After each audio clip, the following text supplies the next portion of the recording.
of democracies of the world deliberated upon the definition of true freedom and on how democracies can be saved from dictatorial countries. We are in a time where the meaning of colonization and power politics is changing and the definition of freedom has started to blur. In the new world, data is the new oil and data is the wealth which the colonizers have their eyes on for monopolization of control and for power. In the old world, to colonize another country, you required ships and marine power. But in today's tech-led world, ships have been replaced by another form of logistics called Optic Fibre logistics, which moves the wealth of data from one country to another. Tech companies like Google and Meta, which ultimately control this data, have valuations to the tune of $3 trillion, which is more than the economy of India. In this episode of Logistically Speaking, I will be talking about what this form of data colonization means for the future of democracies.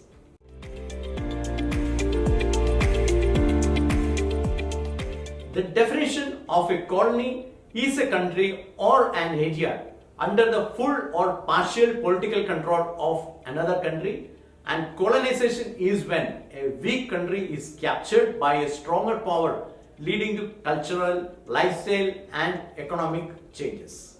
If we go by this traditional definition, India is neither a colony of any other country nor are the lives of its citizens affected. But when we dig deeper, a different story starts to emerge.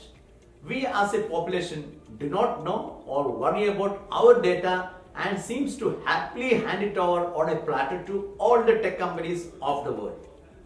Without our knowledge, this data that we so easily hand out ends up being used to control what food we eat, what brands we buy, and what opinion we form, and even who we vote for in an election.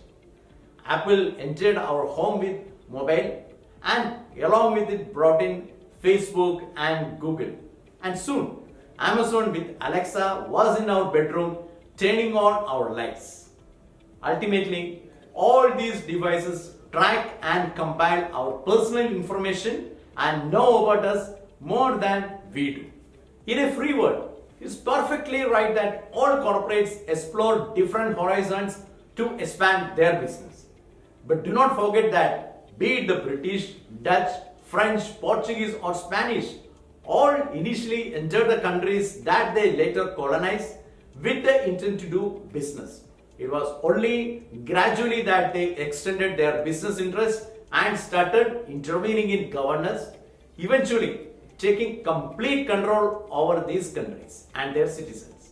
And now, colonizing a country is easier than before since it no longer requires disruptive military invasion. Today, it can be done quietly by controlling activities through networks and databases from the comfort of algorithms with a single click. India aims to become the technological capital of the world.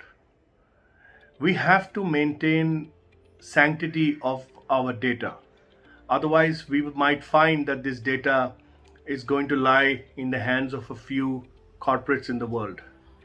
And this might be detrimental to the growth of our ingrown software companies and the country at large. These points will help you understand our current status better. Number one, all the tech corporates are investing heavily in artificial intelligence, the Internet of Things, and cloud computing to analyze data and manipulate it as per their interest to push the product they want to sell, and even influencing who gets elected as heads of states. And number two, right from our wristwatches, mobile phones to cars or online payment and almost every tech-enabled device of gadgets we use is collecting massive amount of data from us.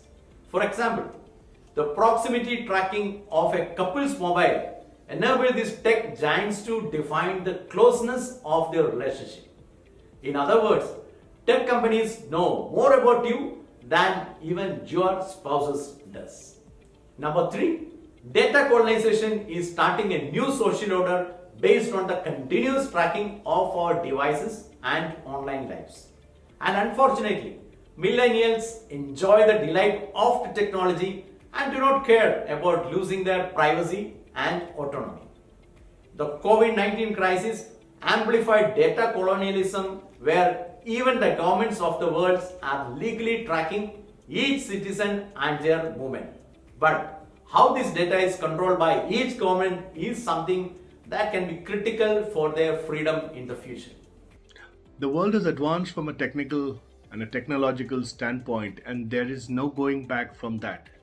As a matter of fact, India has benefited from this technological advancement due to the abundance of tech-savvy manpower.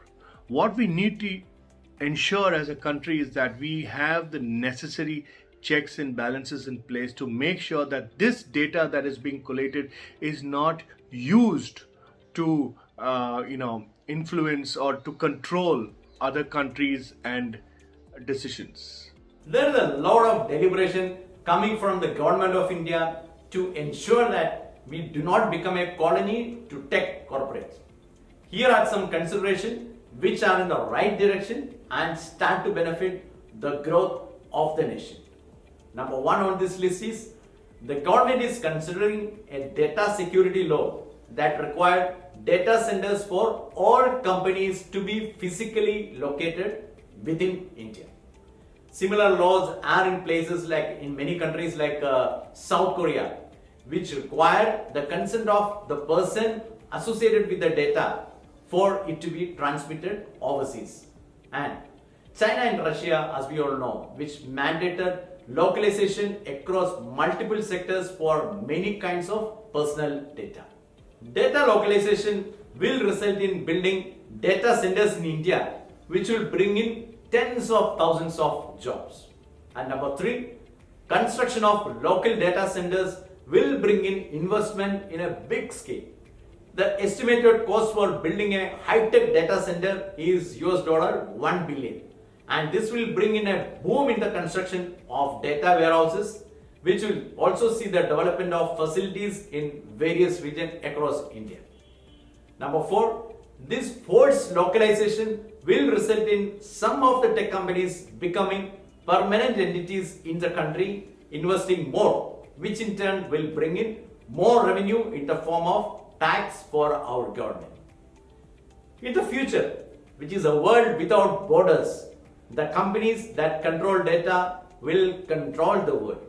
So, we as a nation must come to develop appropriate privacy laws and implement them at the right time to prevent the trap of data colonization. I have come to the end of this episode of Logistically Speaking. Thank you for watching this episode. And well, if you like it, please subscribe to the YouTube channel and press the bell icon. Thank you very much and see you next time.